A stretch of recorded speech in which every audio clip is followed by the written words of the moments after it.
Southern Fried Podcast News Desk, conservative and Christian news brought to you each Sunday night at 9 p.m. Eastern Standard Time.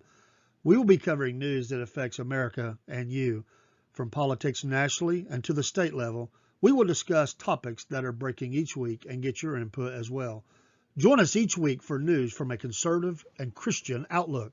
God bless America and God bless you. And here we are, late night.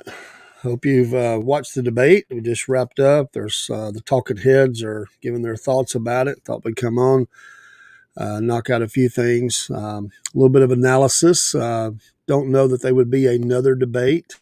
It was a highly anticipated debate between the candidates. There was, both debates. There's been debate whether it would even happen, and then what the rules would be. We talked about the rules, and obviously they bended the rules just a little bit with the microphones and stuff. I'd heard a report early that they had considered doing that, but just your thoughts tonight. I'll have mine as well, talking about how you think each candidate did, how you think the moderators did, and where we're kind of at post-debate and, 56 days to an election, and kind of looking at that and seeing what you think about it. So this was highly anticipated. I've heard people talking about it for the last 2 days, especially, and today was much of the talk, listening to people who said they'd watch every minute of it. And so it was scheduled for an hour and a half with a little bit of break. I think my analysis initially was that predictions were that they would, from the Democrat side, that they would pick out some things that they've been hammering on anyway, which one was abortion, Project 2025, obviously J6, not a surprise. You knew those things were going to come up, and they even dug some up that were, I haven't heard them say they really dug deep to get that. So we'll dive in and talk about some of those things. Then you look at, how would the former President Trump, would he stay on track, because really the messaging for him should just be, this is where we're at. So before I came on, I could hear some of the talking heads saying they thought that he had a bad debate. I wouldn't say that he had a bad debate. I wouldn't say that. Brett Hume seemed to think that. I think he allowed himself to get pulled into some areas that he probably could have just really stayed on the track that he needed to, which is the economy and crime and the border and all those things. And of course, some of the questions were leading down that road. Some of them were kind of odd to me that they were asked at this stage. It seemed to be softballs to help. And, but he would bring himself back, but he did get a little bit into the theatrics and was trying to get ahead of her on some stuff. And stuff we'd talked about was, I'm talking, and he jumped on that first. That was, like it or not, run, spot, run. I mean, I think the message was good that they didn't have a policy, and they were sort of ready for that, coming back with, well, this is his policy. Then he would counter, this is their policy. So there was, it was typical. There was some, humorous moments, and then there was, some actually at times I thought some pretty good talking back and forth about some certain issues. Got bogged down a little bit at times, seemed to be the moderators. I wasn't impressed with them, and they seemed to fact check former President Trump a lot more than they did her. They didn't do much at all on her, but they did shut her down a couple of times when she tried to come back, and they said, no, we're going to move on. I'm sure they didn't like that, but it sort of went along what I felt like it would. Again, some of the questions were a little bit leading to try to do that, and they got into some areas that at this late stage, I don't think anybody's votes changed as far as the base. The bases they're just looking at the votes. Their vote is solid. They're not going to change their vote. And they know that they're going for independents, undecided, and maybe people more towards the middle. And I think there's a lot of that going on. And he's seen those same polls. There seemed to be some indication that and even they talked about it before the debate that he seems to be surging over the last 2 weeks. And I think, and I can say that, even tonight, I've shockingly heard someone say they were going to sign up to vote that has never voted, and that was to vote for President Trump. There's going to be an intensity. We've been announcing the deadlines to vote. Whether they're whatever state, we focus on Georgia because that's where we're at. But whatever those are, there's still time to register. Although time is, it will run out before long. There's still time. So I'd say you'll see some that will go to vote because they see the issues, they see how where we're at. They're frustrated, they're struggling, and I think that was the message. I mean, I'm not a Kamala fan. I'll say that. I try to be fair to both sides, and if President Trump is, I feel off point or whatever, I'll point it out. I mean, we have that right as Americans. I don't have to agree with everything.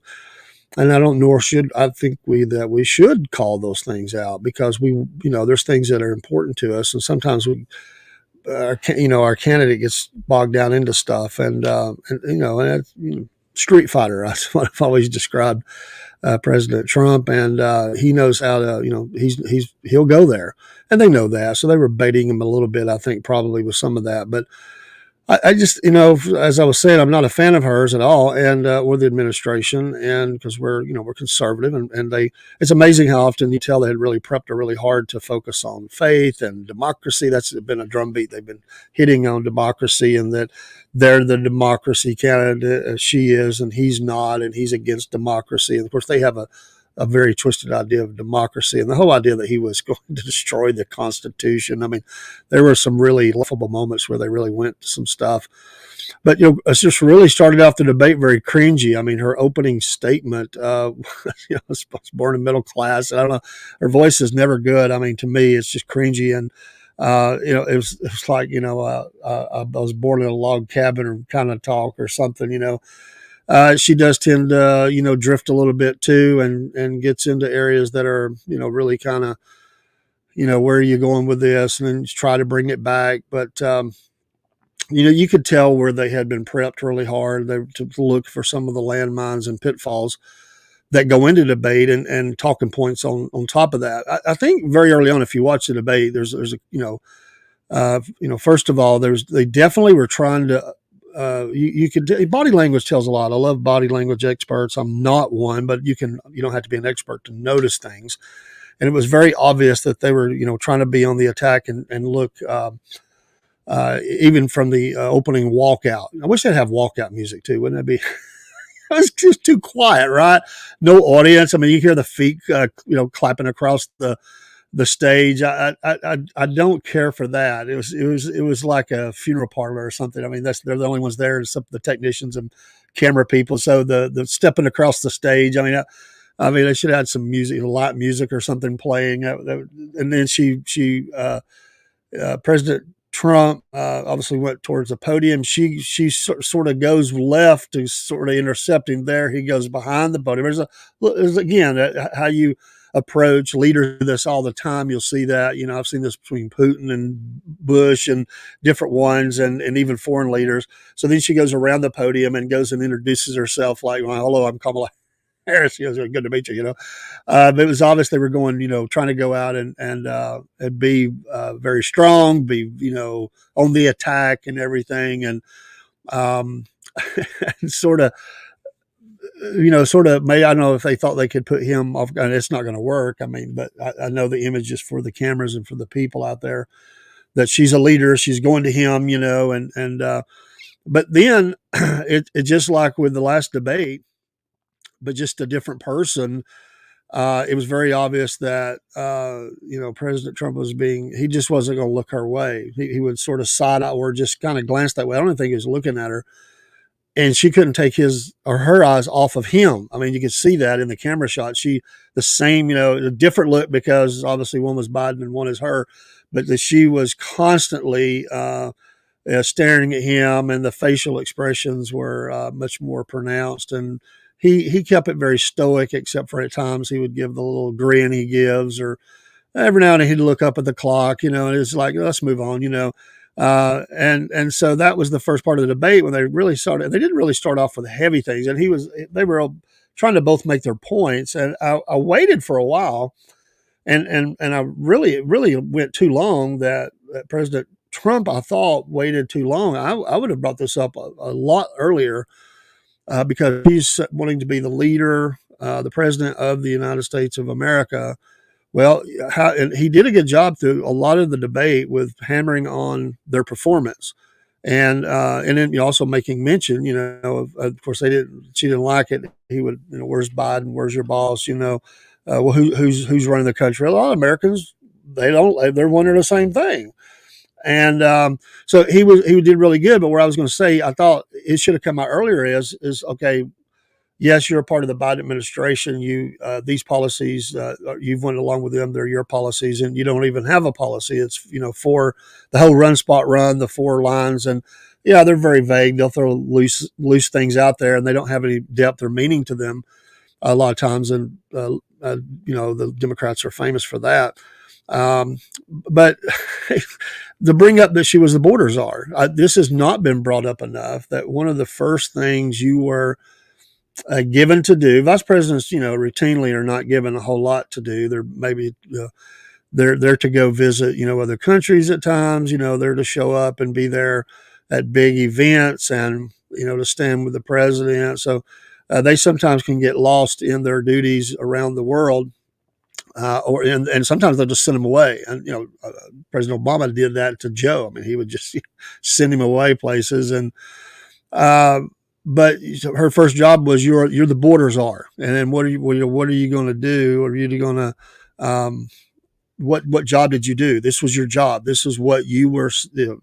I'm sending her down there to handle this. Well, it's not been handled, and so I thought that point he did finally get to it, and when he did, he really held on to it for a while, which he should, because that's one of the big ticket items for a lot of Americans is what about the border, and what's going on. And I thought he could have done a better job when we was talking about the economy. And of course they got in talk about inflation and different things and job creation and all that. I know that's a part of it, but a lot of the things that has wrecked the economy is this influx of millions of people that are a drain on the system. And I thought he could have done a better job earlier on about that. I would have just stayed on that. I would have always brought it back to that. You knew that they were going to go to abortion. It's always one of the top 3 things they bring out, and they feel like they can make, and she would do these things where it was like the preamble, or something to the Declaration of Independence. She would go into these things where it was obvious they had, give her these things to say and look into the camera and put your hands up here. And and it was, it was so obvious that it was, it was like acting, because that's what it is. They don't have anything and acting. And, but if you elect me, we need a president who's going to care about the American people, who's going to care about democracy and all these things. Well, I would have countered that with, where have you been? What have you done? I thought that he could have done a better job. He did get to a lot of that, but I just think he could have hammered that a lot better with, well, you've been there for all this time, and what have you done? You're saying you did this. We built this great economy. They claim that he handled them a mess, and they've cleaned it up, and they've created jobs, and they did all this. Well, and he did get there. He should have stayed on it more, where he talked about the percentages of food prices and how much they've went up. And every American, if they're admit it, they see that, and they all complain about it. But they go, and I would say, and I thought he did a good job with going down and waking the president up, signing something out to close the border. That was a very good point. That was great. I thought that was one of his best moments of the night. So he did get there. It took a little while, but he did hammer on the economy a lot. He should have, and I thought more so. I would like to have seen, even when she was going on about some things about I thought he could have really hammered when she was talking about the $25,000 for first-time home buyers and all the struggles that they have, and that the students, and I would have just countered and said, yeah, you created that hardship. You're the administration you've been a part of, your boss, and you have created that hardship, and that's why they're in the shape they are. All this money you want to give them, and they kept hammering him about the debt, and well, I would have countered, well, what's this? You're going to create debt, and you created the problem. You created the problem now that you're trying to send money to help these folks. Well, you're the problem, and I would have just simplified it and kept it right there. He did do some of that, but I just would have liked to have seen that. So I thought those were strong points. The economy, the points about the way we left Afghanistan. Of course, they were trying to counter that with they would take something out of context. Well, you worked with the Taliban or you did this. And he's always talked about that. I thought a really weak moment for her, among many, was to try to attack him on his rallies. Where did that come from?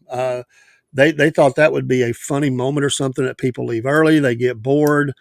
What are they talking about? That was weak. That was like a Hail Mary or something, and it fell flat. I don't know, and I thought, and he did make a good point about, he didn't say for sure, but he said probably some things you have said was the reason that I could have been shot in the head. I thought that was a strong point as well, a good tie into the rally and the whole point there.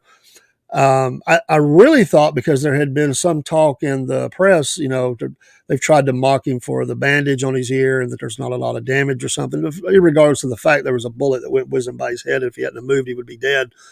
I thought they might go there, but I think the fear was, well, then he's going to talk about, that people are shooting at me and I could have been dead. And, that just goes back to show some of the, the problems we have in our country and security and then the whole Secret Service. So that's probably why they didn't. But I thought it might come up, as being a point, because they were some of the people in the press were trying to make that point leading up to the debate within just the last day or so. So I thought that might happen. It didn't happen.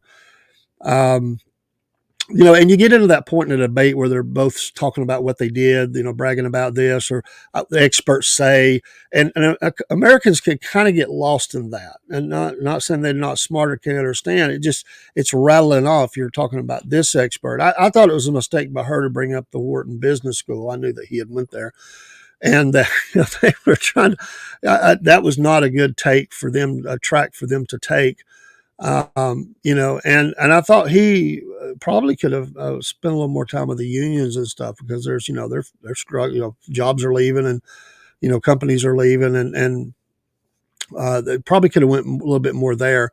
And they were going to bring up that he's friends with these dictators, and they take things out of context and they throw it out there that, he's friends with them. He loves them. He has a love affair with them, and and I thought it was a really good point when, they were trying to make this big point about Ukraine and Russia, and it was kind of quirky the way that came out.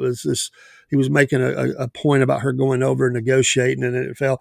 And this goes back to the moderators bailing her out. I mean, just let her answer the question. And they asked her straight out, have you ever met Vladimir Putin? Did you meet him on that trip? That's not your job there. Just ask her to respond to it, And so they did that a number of times. That was one of the big points. I thought they just wanted to answer the question. The other was on abortion, and they really, tried to throw some jabs in there. And there's no state has the law. But back to the Russia, as we know that her foreign visits have been a disaster. We know that she really messed up in some of her press conferences over there. And the point about negotiations is, when you go over to negotiate, sometimes you don't see both leaders. You may or may not. It may be other people, and you are meeting. They're meeting separately, and you may come back together. I mean, you've got two leaders, and you can't always supposedly be with them, but you can be doing negotiations, and you can do them from here. You can do them from there.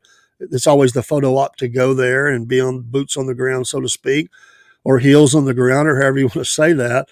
I don't know what happened in that time frame, but I thought it was a good point if he'd have just hung there a little bit. And I thought he should have circled back, to use the former speaker, or the communications person for the White House, circle back a little bit, kind of talk about that a little bit more, about beforehand. And, I thought he did a good job of staying on track about, well, you just want him to give up. You want him to give up land. You want him to lose. He said, no, I just want war to end. War is horrible. I thought that was a however he said that. I may be paraphrasing that just a little bit, but the war needs to end. The people need to quit dying. And, to make that point that let's get it over with. It should have never happened. It wouldn't have happened. And let's end it. Let's get it done and move on. And of course they were using this. It was obvious they had gave her this line, "Turn the page." Biden always had those kind of lines. Trump, other than "Make America Great Again," he doesn't really have something like that. He never has. It's so obvious that they gave her this. He's the old, I'm the new, I'm young, I'm hip, I've got new ideas, I'm looking forward. He's looking backward. Let's turn the page. It was obvious. Even tried to, she even tried to leave the J6 after she wanted to hammer on it. Then she goes, well, that was a long time ago. Let's move on. Let's turn the page. It was obvious that was a talking point. Turn the page. And Biden would do that. His was, there's, how would he put that? It was, I still have a job to do, I'm to finish my job. He would always, pound the podium and, sound like the crazed old man on the block, finish the job, and they gave her one, turn the page. We're going to move on. You don't want to go back to this guy. And, without saying it, she's basically was insinuating, well, Biden's off the scene now. The point, she is Biden. It was a little bit, she was trying to make a point. Well, obviously I'm not Joe Biden, I'm me. But he probably could have, everybody gets what he means. It's his policies, even though Biden's not there. It's the same group. It's the same team. The team hasn't, may have changed who's running. Of course, she wanted to make that point. Biden's not running. I'm running. And, it's like you need confidence to, convince yourself and the American people that you're running. Because there's all these questions about where is Biden, and is he on the beach, or is he awake? And, Trump went there a little bit, go wake him up, So I don't know how you feel about it. I think, again, and like in most debates, I thought that he was measured in most cases. He didn't get into the silliness most of the time, but he did allow himself to get pulled in. They probably allowed too many, I want to respond to that's back, probably for both sides. It was time to move on because they kept saying we have a lot we want to get into, but it seemed like they were cutting him off mostly. And there was some of it he needed to go back to, and maybe she did too, to make a point about something that was said. I didn't say that, or that's not the full statement. You're lying again. He said he was going to just destroy the Constitution. I mean, some of those one-liners that she had was really odd, I thought. And it was almost like I just remembered, I've got to throw this out. They gave me this good jab I've got to give him. And we've been doing some body blows. Now I'm going to give him a jab to the chin. I'm going to hit him right between the eyes with this shot. And it seemed to come out. Some of them seemed to come out of left field. Yeah, no pun intended. But to put that out there and I don't know, strike a jab at him. He could, at times again, he doesn't, he always, you're dealing with a Donald. He's always going to have some of those quibs and stuff. He always is going to have that, but there were times he probably could have just moved on or just hammered on the point. But he did. It was obvious. They coached him. Bring it back to the economy, and it did need to stay there. The economy and the border. Briefly got into some other things. I think, the look of we're look weak around the world.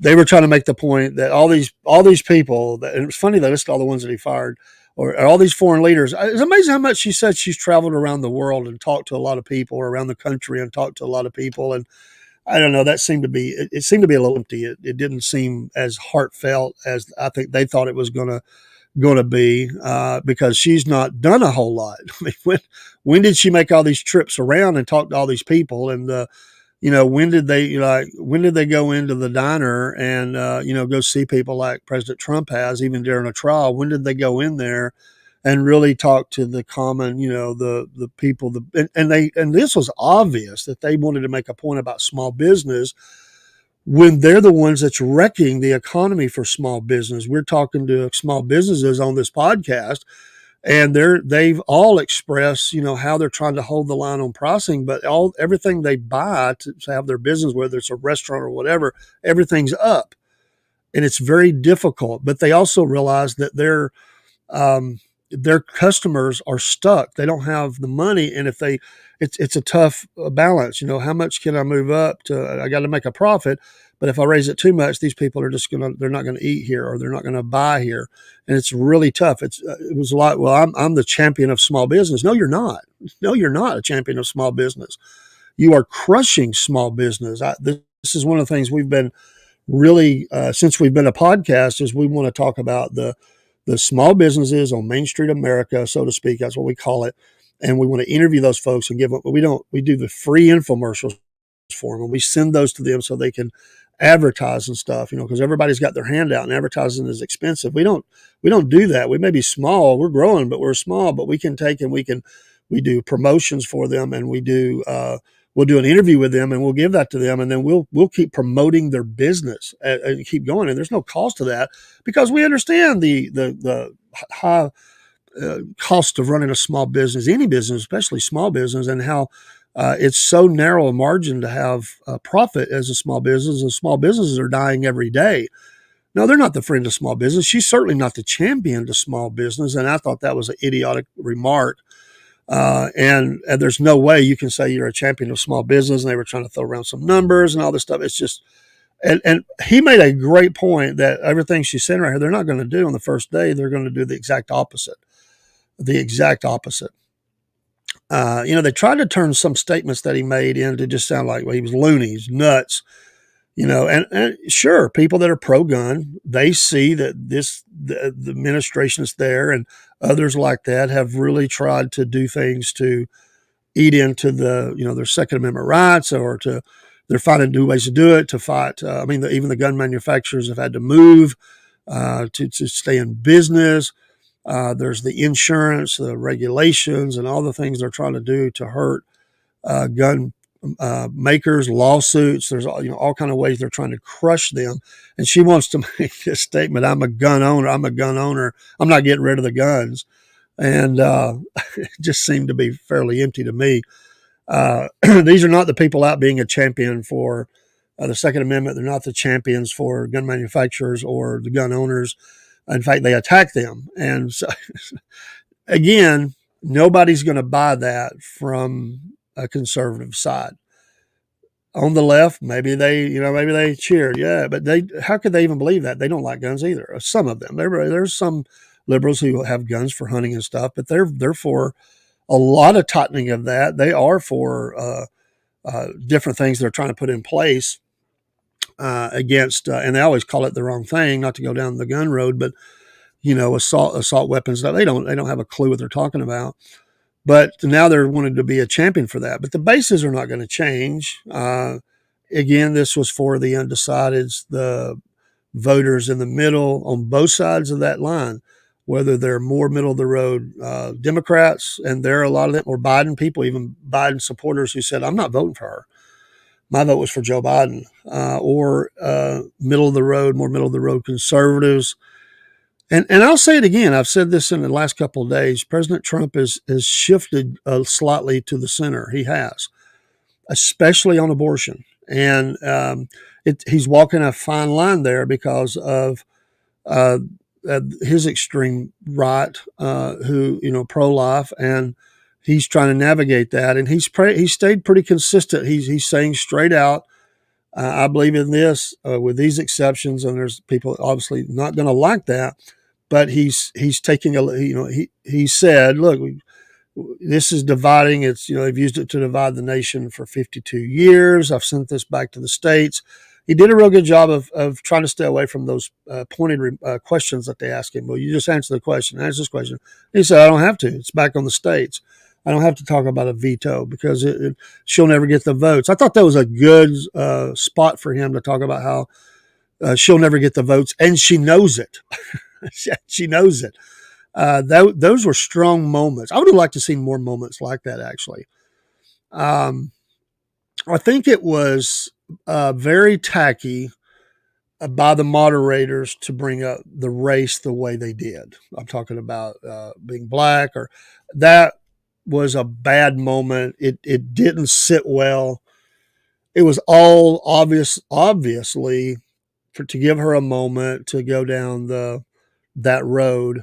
That was a really bogged the debate down right there. It was, and it really, I thought it'd be more fiery, to be honest. It was, but it seemed to me they were ready for that question. They weren't supposed to know the questions, but it seemed to me she was ready for that, so she could almost like, oh, it was almost like, it's so sad, so sad. I go all around the country, and we have more that unites us than divides us, and I'm the candidate for democracy, and without saying it, she's basically like looking his way and saying, well, look at this guy. He's a relic. He's a dinosaur. He doesn't understand.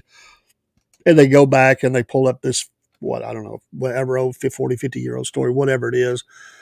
That moment seemed to be a little scripted to me. Maybe more than a little, I'll be honest. I know they weren't supposed to have that, but she was ready for that. They had a talking point on it. You're not going to convince me that wasn't a scripted moment by the moderators and for her. In fact, I think there was a handful of them. It was she they had. There's no way that she didn't know some of those were coming. They might know an exact question, but they knew we're going to do this, and when they do that, this is what you'll say. This is how you're going to respond to that. It's just my opinion. That's the way it felt. They were really quick to cut him off and defend her. Again, moderators are moderators are moderators, and you get what you get.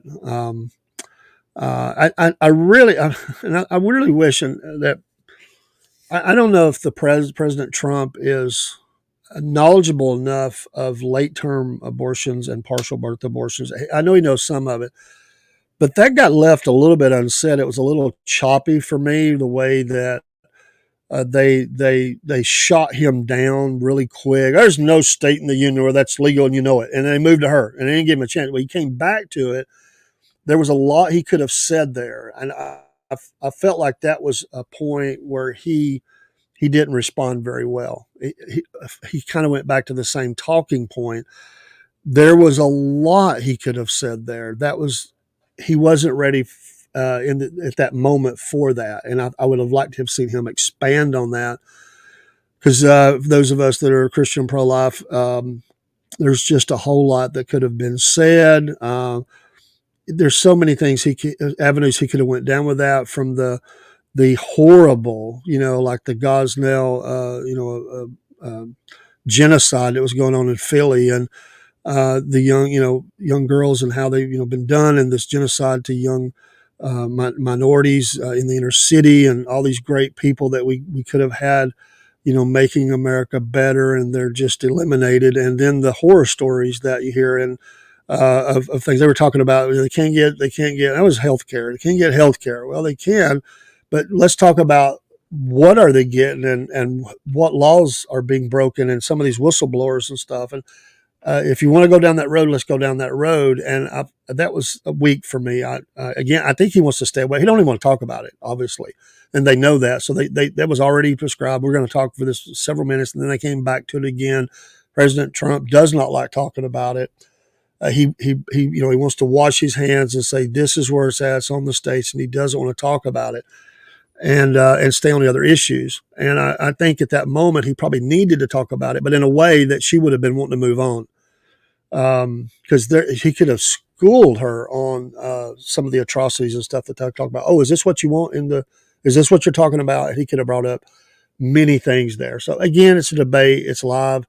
There's going to be places where you think, I could have done a better job here, or I did a really good job here. They do their post-debate breakdown just like we do, and they'll talk about all that. And then in the campaign trail, as they go forward, they'll both be talking about, things they did good, and the talking heads like myself. I guess I'm a talking head tonight. I'm talk about things they missed. I just still disagree with Brent Hume. I just happened to catch his remarks that, he didn't think Kamala did good at all, but he said that it was obvious that President Trump had a bad debate. I didn't see that.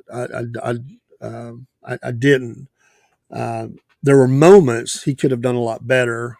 There were some lighthearted moments, and I thought there was a couple of times, giving her credit. I thought it was a couple of times. I don't think she believes it, but there were a couple of times I thought she made some good points, and I don't know how it felt like for at times 2 minutes went longer. I'm not saying it did, but it sure felt like longer. And I think part of that is just it's so cringe to hear her talk, and she's I don't know. She does not come across good in her response, how she addresses body language and the way she speaks to me. And I know some people would be mad at that. And I'll go to the other side. Sometimes Donald has not came across good. He could have had a depth there to some issues, and he didn't. And he does tend to go back to some of the same things over and over again. I thought that, they wanted to make a big point about Russia and Ukraine and stuff. Honestly, I don't think most Americans are really even focused on that anymore. It's like it's went so long, and there's so much been given to it that to me, it was a hot potato for either candidate to try to spin anything out of the American people. I think, because she was making this big point about, are you going to tell the American people this? And we've made so many gains. You're going to let him run into all these countries over there. I think the American people are tired of it and they want it to end. I think that's where most Americans are. Nobody wants to see people, endlessly killed over there, and that's what's happened. It's in a slog. It's in a bog. And, they just hit Russia with 140, UAVs and even into Moscow. He made a great point about the nuclear weapons. And they have not wanted to talk about that. If you keep poking this bear, and, we talk about the bear, the Russian bear, there's even low level. Everybody's thinking about nuclear weapons that annihilate all the earth. Yes, but they've got different kind of yields on that. And he's resisted that. Get the thing over with and move it, get away from it, and I think that's where they're at. So it seemed to me, you could almost feel like the country, like, we don't want to talk about that no more. Let's get in this election over and get out of that. And another point where I was, what do you say? Where they try to champion themselves on the Democrat side that they're the great defenders of Israel. Are you kidding me? The only reason they have even done anything is because of the pressure that they know that they can't totally turn tail against Israel and run. And so they've had to do certain things, but they have absolutely mistreated Netanyahu. They have treated him, disrespected him when he's came to the country. And now all of a sudden she's the great champion of Israel and the whole two-state solution. Really? That's your talking point. That is a 30 plus year, well, really longer than that. You go all the way back to 1948, the British mandate, the two-state solution. Folks, it's not going to happen. There is going to be no two states. That's a talking point that politicians have used for decades. There is not going to be a two-state solution. That's not going to happen. And you can't have it happen for obvious and many reasons. So the fact when she brought that up, I was like, oh, come on. But again, it was all in we want to end. We will totally support them against Iran and any of their proxies. And we've got to end this. We've got to end this. We've got to release the hostages. We've got to get to a resolution here. Well, you've been saying that for a long time now, and it's not happening. Israel is still in fight with terrorists now in southern Lebanon as well as Gaza. And yeah, it's ugly. It is ugly. And they're still hostages. So, and some of those hostages, and I really wish President Trump had brought this up, are American citizens. If he did, I missed it. I stepped away for one moment or two. But they're American citizens. They have American citizenship that are in among these hostages. And again, so tonight I just want to look at a wrap up of how you think we'll be, talking about this more on Sunday night. This is our normal Sunday night show, but things, there may be more times we pop in because there's so much going on. So rallies, attack Trump on these rallies. They're getting bored. They're leaving. Really?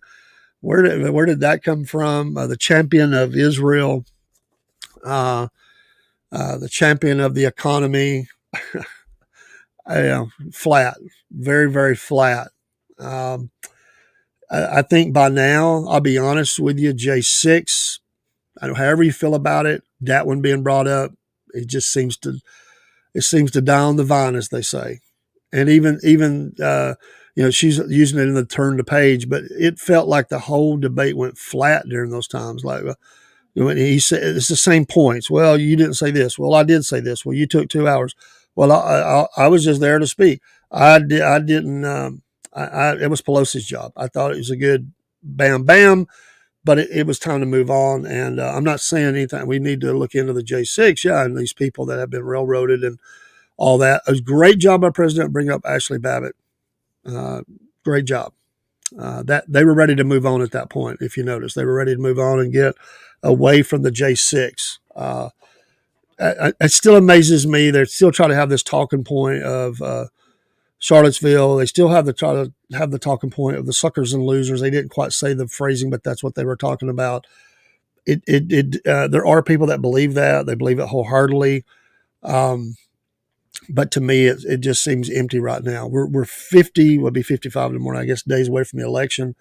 Early voting ahead of that, obviously, about 3 weeks.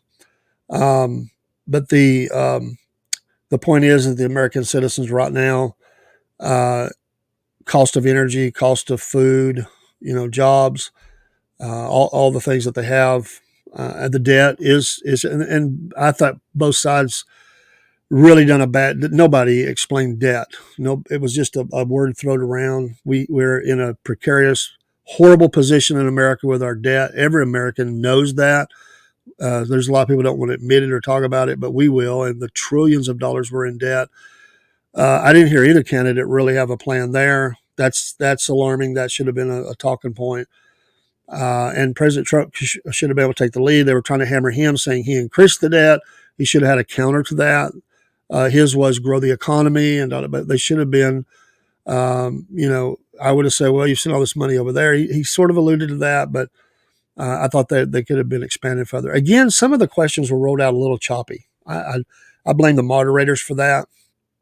And it just seemed to me to bog down things a little bit.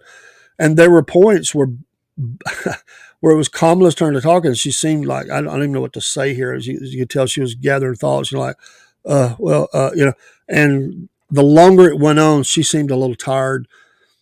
He seemed to get a little bit more, I don't know if you call it anger. He really got into it. I mean, really likes to do his finger. He really got into it, really making the point. So he was really trying to bring it home. They did the coin flip so he could have, he won, so he got the last. And I thought that was good for him because he was able to say, look, look at what they've done. Elect me. And, anyway, it's a quick closing, but he did get to close that. There'll be messaging coming out tonight on social media from both camps, I'm sure. There's Pennsylvania is obviously the key, the pivot point for both campaigns. They've identified Pennsylvania as a must win. The fracking came up a lot. I was a little shocked. And I didn't know that Kamala was a fan of fracking.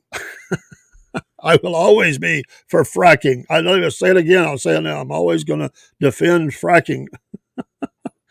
Oh, wow. Oh, man. Kind of glad it's over. I think the point is that, again, Brent Hume's comments aside, I thought the president did really good in parts. I thought he could have done a little better in parts.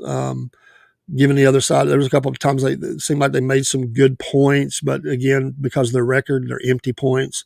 If they had truly done something, they were great points. He had some definite amen points. The gallery, if there was one there, there'd been definitely hand claps and cheers, and they didn't want that.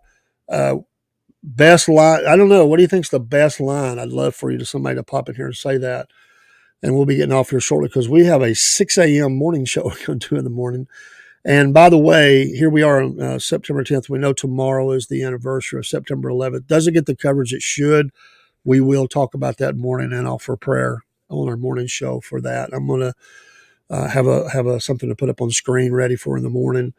But one of the best points of the night was going and waking him up and getting him down to the White House, if you know where it's at or whatever, and close the border right now. Do it. You have the power. Do it. Great moment. Brent Hume, what are you talking about? That was a great point, and I think millions of Americans were doing that at home. Yes, do it. It's a great call. Let's leave. In fact, and what he said, let's leave the debate right now. Let's just go do it. We just do it. Stop right now. Let's go do it. Great. That's probably, for me, a highlight. There were a couple of them like that that was probably the best because the border is huge to conservatives, huge. And it is to a lot of other people, too. They just don't want to admit it because they know it looks bad. And then I would have said, well, come on, Mrs. Bordazar. Let's go wake up the president. I'll ride with you. Let's go wake him up. Will he sign? Let's go get him, go down there. And some people say that was childish and frivolous. I think that's what the American people want to hear. Go do it right now. You got the power. You can go do that right now. And he made a great point about the Border Patrol and the great work they do and everything. They'll take the call, they'll shut it down, and we'll get this thing under control. They had nothing. The economy, he did hammer that very well. I thought there were points he could have made even more so. I want to hear this. I don't know. Sometimes I wish I was a marketing person. I would have hammered her on. Well, all I know is there's some moms going through grocery stores right now with their children. They're trying to make decisions on how to feed this family and get the medications they need for their family and have gasoline for their car to be able to go to the job that they're worried about losing. I would have hammered in that to go down to the local. I would have challenged her, go down to the local supermarket. You didn't have to name a name brand. Go down to the local supermarket. And, it would have been great if he could have pulled out I don't know, $400, even $5. People are coming out of stores right now. In fact, I seen a lady here recently. She was the last person out of a store before they closed the door. And she was apologizing for being away. She's just stopped. And she was looking at her receipt. And looking at it. And there wasn't a whole lot in the buggy. And she said, I'm sorry. I didn't mean to be in your way. I'm just trying to figure out how I spent $250 right now. And then she looked at the buggy and she looks back at the receipt and she's like, total shock. How is this what I got in this buggy, $250? I would have pulled out. They probably got on to them until they couldn't do nothing like that. I know they weren't supposed to have props, but I'd pull the money out and held it up just like this. I would have said, I would give this to you right now if you'll go down to the local supermarket and buy what you think is a week's worth of groceries for a family of 4, just 4. And see if it'll buy it for, having meat, vegetables, and all the things you need, and see how far it goes. It would have been great, or whatever amount you want to put. Just come and then report back. Have the camera crew with you. Be looking at the prices. And then whatever they bought, say, I want you to look at 4 years ago and what those costs were. It would have been a great line. But anyway, I digress. Again, I don't think there'll be another debate. If there is, we'll cover it. I'll be a little shocked. It's going to come down to these really close states: Georgia, Pennsylvania, Wisconsin, Michigan. Some say North Carolina, and out west maybe Nevada and Arizona. So we'll see. We'll see. Election 2024, we're streaming quickly towards it. I am encouraged that there are people that are voting that are conservative, saying I need to register to vote. I never had done it, and I'm tickled by that because I think they see the disaster here, and they've hitched their wagon to someone who couldn't even stay in the primary against her boss. And a lot of Biden supporters don't like her. There are a lot that do. There's a lot that don't. They have a problem. They're trying to avoid the problem. But I think the press did a good job of talking about. There was an early bump. There was all this excitement, all the press, all the, but it seems to be sinking a little bit. There's a great magazine that comes out, a political magazine in Georgia, called the James Report. If you're in Georgia and you know what you're in politics, you know that's, and I'm honored to get that in the mail. And in the very first page that they have, other than their credits or ads or whatever, there's issues that they talk about across the state of Georgia, and they use the phrase boats, rising, or boats sinking, or no change. And it seems to be, if you were to list her in that category right now, boats sinking. Some would say rising. I don't think rising. I think the boat's sinking a little bit, and they're really trying to prop up her in a lot of things. And so it was obvious that Pennsylvania was a target. And how many times did you hear Pennsylvania, Pennsylvania, Pennsylvania, Pennsylvania? So they came in ready, and she's going to go there, and it's going to be a battleground. It's a battleground. It's going to be a battleground state. But I say Georgia is, because I don't think Georgia's for sure either way. I'd like to think it's for sure one way, but it's a lot to decide. It's very close, very divided state. But I guess maybe Casella, that's why they're called toss-ups. But Pennsylvania's become a key, and that's obvious. So looking forward, for obvious reasons, energy, I get it, the fracking and all that, but there's other places we can look to for that. But when did they become champions of energy independence and fracking and pro-gun? And he basically, as he said it, they're coming back to Trump. They're coming back to Trump because what they've got doesn't work. And now they're coming and grabbing me. And we heard that just a few weeks ago when someone said, we're going to make America great again. I forget which one said that. And what was it tonight? I just had it in my head, but they were trying to make themselves the champion of something that Trump's been championing. But I guess if you can't beat them, you join them, kind of thing, until you can get the votes to get in. He made a good point of that. When they get in, none of that will happen. Good job, President Trump. He's coarse. He say things in a way that is political, but he goes right for it, right for the throat. That's what he is. He's a tough businessman, and that's the way he goes. He doesn't, he doesn't talk flowery.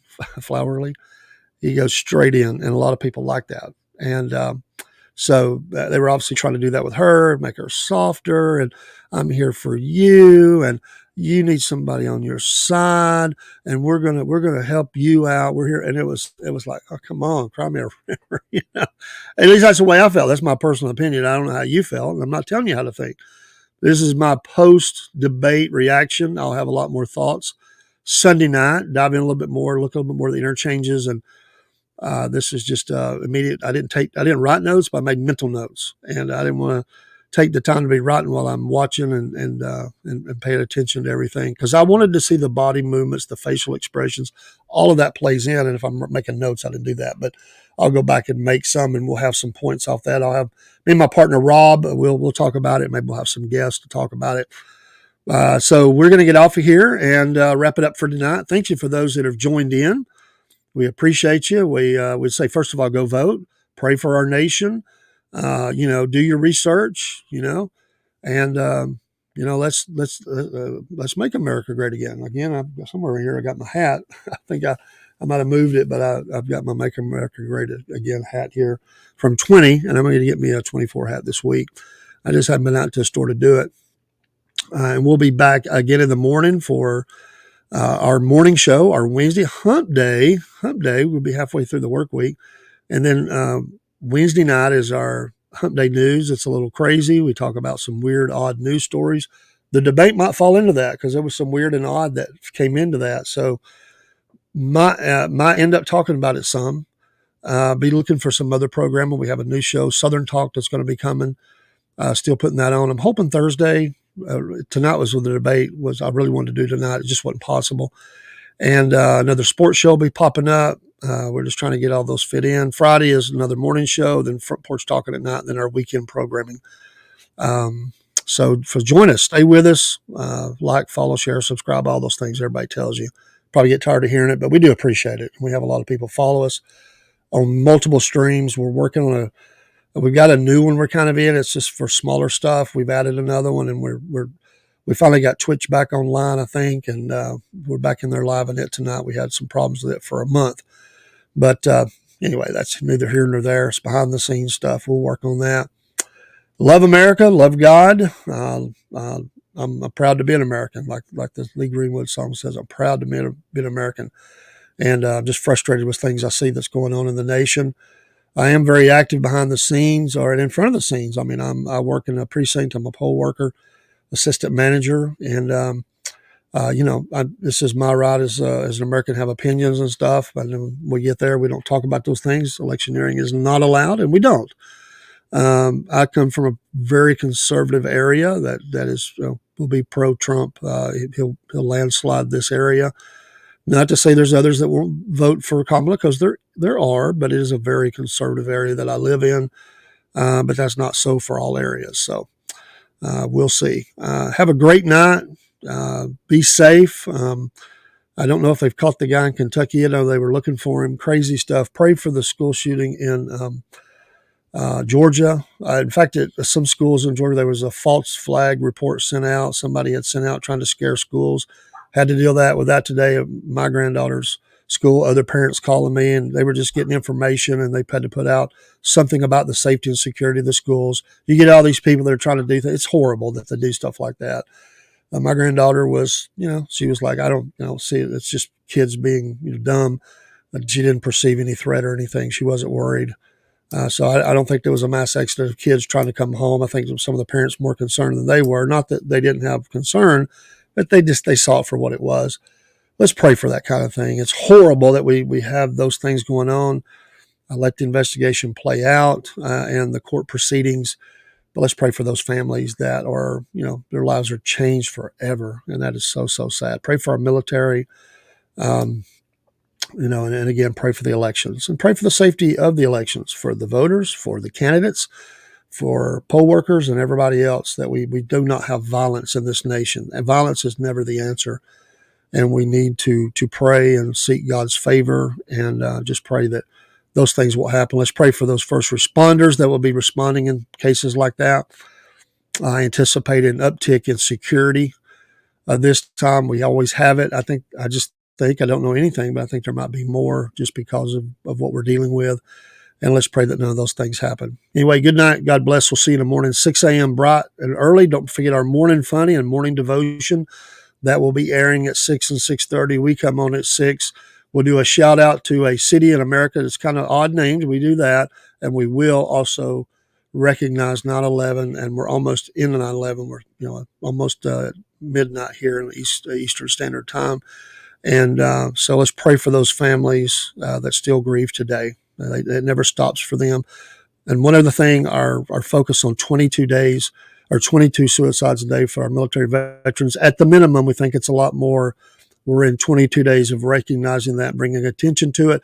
If you get a chance, watch the movie The Keeper about a soldier who is out of the military, but he had PTSD and he was going to kill himself on the Appalachian Trail. So it's a great movie. It'll be streaming. It's in some selected movie theaters. It just won an award this weekend in North Carolina, in Statesboro, and it will be streaming on Amazon Prime on November the 8th. And he is a fine man, and we're just keeping up with the story and promoting it. And let's pray for our veterans and all those that suffer with PTSD. Good night, and God bless.